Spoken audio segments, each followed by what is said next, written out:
We chose to work with Renishaw because they have such a breadth of world-class engineering and scientific and design knowledge.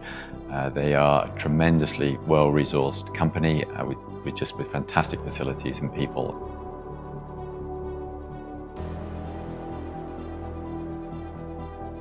So the first spot on the boat, our man from Wales, Bleddyn Mon, and he trims the big soft sail, the double-skinned mainsail, which is basically the engine of the boat. It's the thing that drives us through the water. He's effectively the throttle man, and he's got his Renishaw controller here.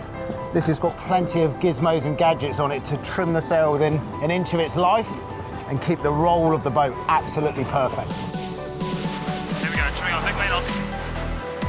There you go, keep going.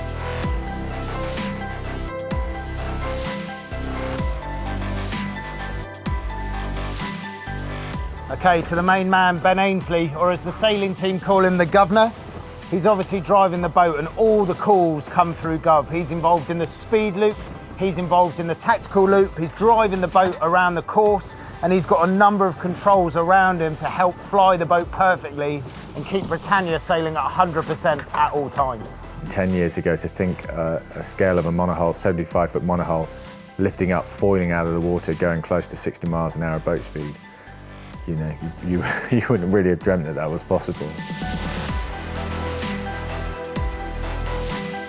I love the technology behind the America's Cup, and that's where Renishaw really plays a huge part in our team. And we're incredibly lucky to have that support, frankly, and it's going to make a big difference to the success of the team.